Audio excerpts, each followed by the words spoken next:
जय श्री गणेश। जय श्री गणेश। जलंधर से भयभीत देवताओं का विष्णु के समीप जाकर स्तुति करना। विष्णु सहित देवताओं का जलंधर की सेना के साथ भयंकर युद्ध हुआ।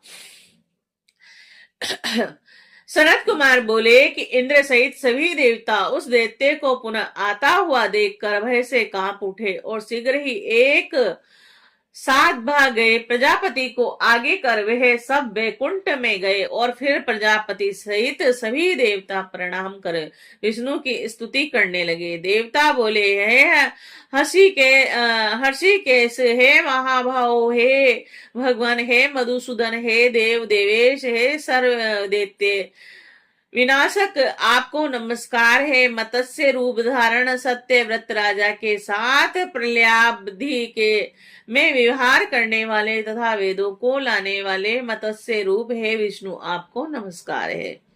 समुद्र मंथन के लिए देवताओं के महान उद्योग करते समय मंदराचल पर्वत को धारण करने वाले कच्छप रूप आपको नमस्कार है।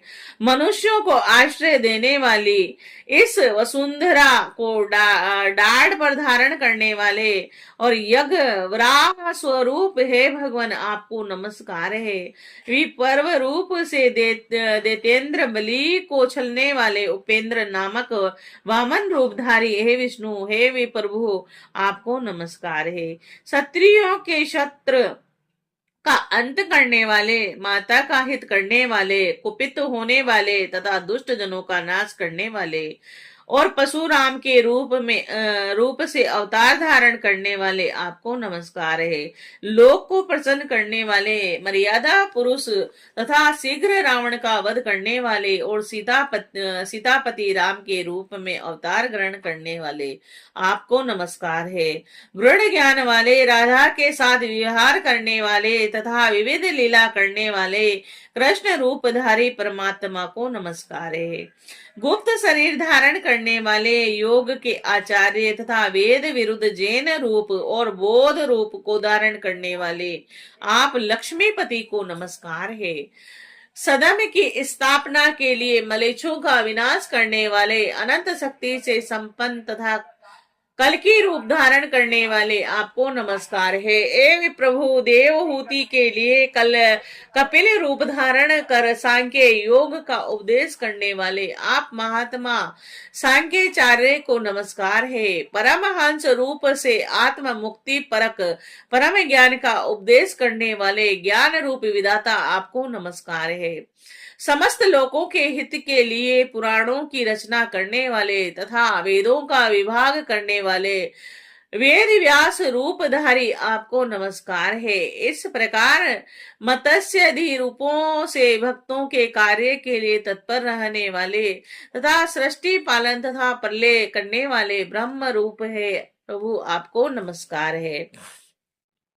अपने दासों के दुखों को दूर करने वाले और सुखद शुभ स्वरूप गरुड़ पर सवारी करने वाले पीतांबरधारी, आप विष्णु को नमस्कार है। सभी क्रियाओं के एकमात्र कर्ता शरणागत रक्षक, आपको बार बार नमस्कार है।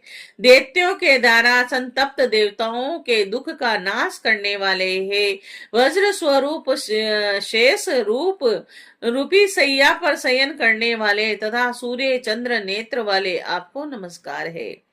हे कृपा सागर, हे रमानाथ, हम शरणागतों की रक्षा कीजिए। जलंधर ने सभी देवताओं को स्वर्ग से निकाल दिया है।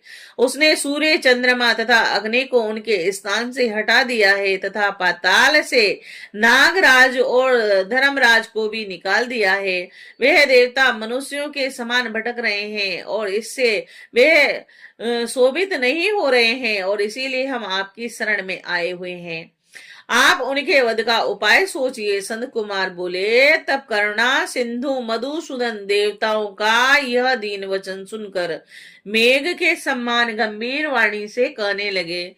विष्णु बोले, हे देवताओं, आप लोग भय का त्याग कीजिए। मैं स्वयं युद्ध में जाऊंगा और दैत्य जलंधर से युद्ध करूंगा। इस प्रकार कहकर दुखी मन वाले भक्त वत्सल दैत्यारी विष्णु अनुग्रह पूर्वक सहसा उठकर गरुड़ पर वेग से सवार हो गए। उस समय देवताओं के साथ जाते हुए अपने पति श्री विष्णु को देखकर नेत्रों में जल भरकर हाथ जोड़कर समुद्र पुत्री लक्ष्मी जी ने यह वचन कहा। लक्ष्मी जी बोली कि हे नाथ, यदि मैं आपकी प्रिया और सदा आपके भक्त हूँ तो हे कृपानाथ, आप मेरे भाई का वध युद्ध में कैसे कर सकते हैं। विष्णु जी बोले, मैं उस जलंधर के साथ अपना पराक्रम करूंगा। देवों ने मेरी स्तुति की है, अतः मैं शीघ्र ही युद्ध के लिए जाऊंगा। और किंतु रुद्रांश से उसके उत्पन्न होने और ब्रह्मा को वचन देने तथा तुम्हारी प्रीति के कारण इस जलंधर का वध नहीं करूंगा। सनत कुमार बोले कि यह कहकर विष्णु शंख चक्र गदा और तलवार धारण कर गरुड़ पर सवार हो गए। इंद्र आदि देवताओं को साथ लेकर युद्ध करने के लिए वेग पूर्वक चल पड़े। विष्णु के तेज से प्रकाशित होते देवताओं के साथ सिंहनाद करते हुए वे विष्णु शीघ्र ही वहां पहुंचे जहां वह जलंधर था। उस समय अरुण के लघु भ्राता गरुड़ के पंखों के वायु वेग से पीड़ित हुए दैत्य इस प्रकार चक्कर काटने लगे जैसे वायु के द्वारा उड़ाए गए बादल आकाश मंडल में घूमने लगते हैं। तब वायु के वेग से पीड़ित हुए दैत्यों को देखकर अमर्ष युक्त वचन कहता हुआ जलंधर बड़ी तेजी से विष्णु पर झपटा और इसी बीच विष्णु के तेज से देदीप्यमान महाबलशाली देवता भी प्रसन्न होकर युद्ध करने लगे।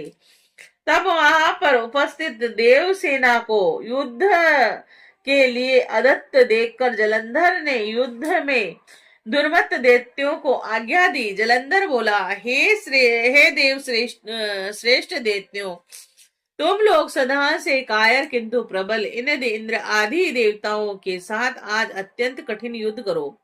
1,00,000 सांख्य मोरे 100 संख्या वाले द्रोम और करोड़ों की संख्या वाले काल के 1,00,000 की संख्या वाले कालक और द्रोहोद तथा कंक नामक असुर तथा अन्य असुर भी मेरी आज्ञा से अपनी अपनी सेनाओं के साथ निकले और सभी लोग सज्जित होकर विशाल सेनाओं से युद्ध हो अनेक प्रकार के अस्त्र शस्त्र धारण किए हुए निर्भय एवं रहित होकर निकल पड़े। हे शुंभ निशुंभ महाबलवान, तुम दोनों क्षण मात्र में युद्ध करने में कायर तथा तुच्छ देवताओं का विनाश कर दो।